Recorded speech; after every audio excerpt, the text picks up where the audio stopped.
In the past several decades, America has witnessed millions of blue and white-collar jobs outsourced to low-wage, third-world countries.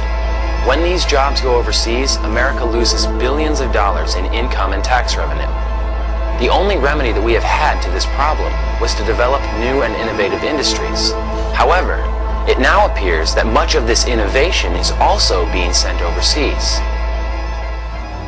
As a candidate, President Obama certainly sounded like a man opposed to the practice of outsourcing. I say let's end tax cuts for companies that ship jobs overseas. We'll stop giving tax breaks to companies that ship jobs overseas. Give them to companies that are creating good jobs right here in Virginia. But since taking office, a number of his appointments have caused alarm to those who want action to stem outsourcing. On the President's National Economic Council, the deputy director is Diana Farrell, former director of McKinsey Global Institute, author of a study that concluded outsourcing has potential to increase the world's wealth and can even benefit the country that loses jobs. It seems very odd that he would appoint somebody to his Economic Council, to the National Economic Council, whose expertise is in destroying American jobs by outsourcing them, by teaching corporations how to destroy American jobs by offshoring.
Wholesale sellout of our strategic assets and industries has resulted in overseas investors acquiring over 16,000 U.S. companies in the past 30 years. This has sped the decline of American industries, particularly our heavy and high-tech industries, like steel, textile, automobile, machine, and electronics manufacturing. Our domestic industries are either being bought out or bankrupted from their competition abroad. Even much of the book publishing, news media, and movie business in the United States is foreign-owned. The decline of American industry has resulted in what little manufacturing we still hold being internationally uncompetitive. American manufacturers suffer extra costs due to domestic taxation, health and pension benefits, litigation and regulation fees, and environmental and safety standards. Their competition often do not have to deal with these obstacles, making their production much cheaper than the United States substitutes.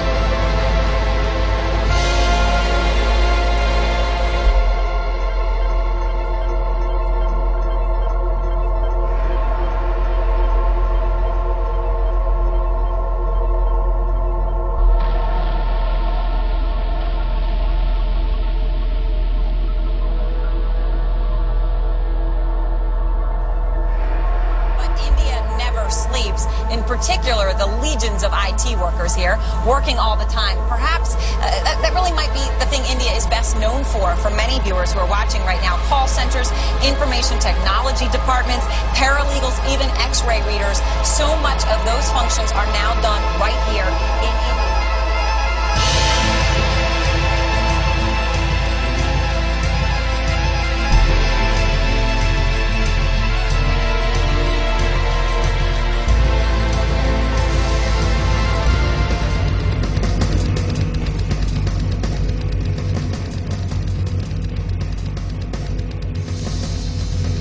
There is an Indian who will do your job, perfectly qualified, at 1/10 your salary.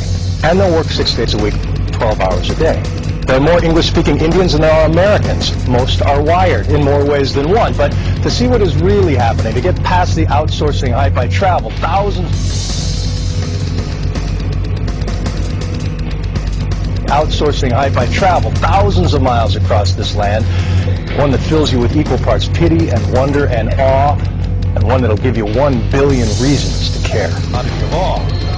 Meanwhile, in the suburbs, dawn marks the end of the day at the call centers. Hundreds of thousands of Indians spent the night on American time, answering angry computer questions from Florida, reminding Texans to pay their credit card bill. Land amount due is $128. While we sleep, they do our taxes, file our insurance claims, and read our x-rays.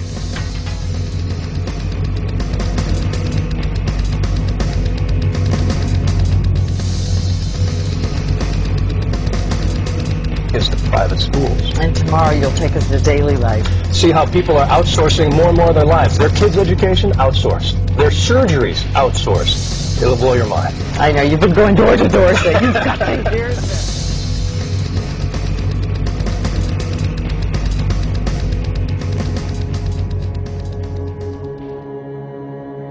I can't believe that thing came out of the Cocoa Krispies.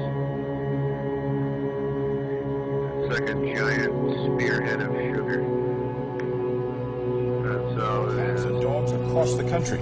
A class action lawsuit filed today in San Francisco goes after a Chinese company believed responsible for poisoning thousands of pets, and it could have major implications for other contaminated products imported from China. Tainted seafood, toothpaste and juice. Killer pet food contaminated with the chemical melamine. Defective tires with treads that could separate and blow out. Children's toys painted with lead. All potentially dangerous products exported from China. So, could you eat pork from pigs, force-fed wastewater? Drink milk from cows given so many antibiotics it's impossible to make yogurt from their milk?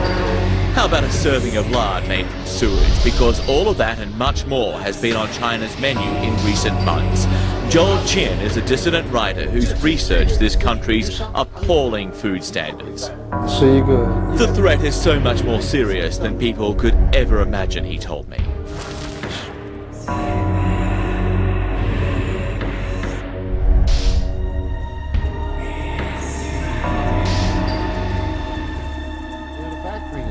We're losing it. Well, basically what has happened is that we've set up a dynamic, beginning with the NAFTA agreement, Howard, that encourages companies to leave America. We have set up a situation where we're forcing companies and we're forcing American workers to compete against the penny wage labor of China. Of course, a lot of this relates to our fiscal profligacy. We have become increasingly dependent on communist China because we have overspent in the federal budget. We have a huge debt, and we have to go as beggars to countries such as Red China to bail us out. We're borrowing from the Chinese central bank this massive amounts of money. We're doing the same thing with Japan and South Korea and Taiwan, but primarily with China.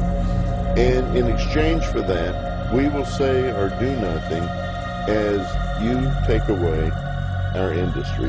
And of course our industry prostitutes themselves. They'll leave the communities here, they'll leave the jobs, they'll go to China, they'll take the tax subsidies, they will mistreat the workers there as well. And at one level, you know, it's deplorable, but at another level, you look at American companies, if they do not do that, their competitors will.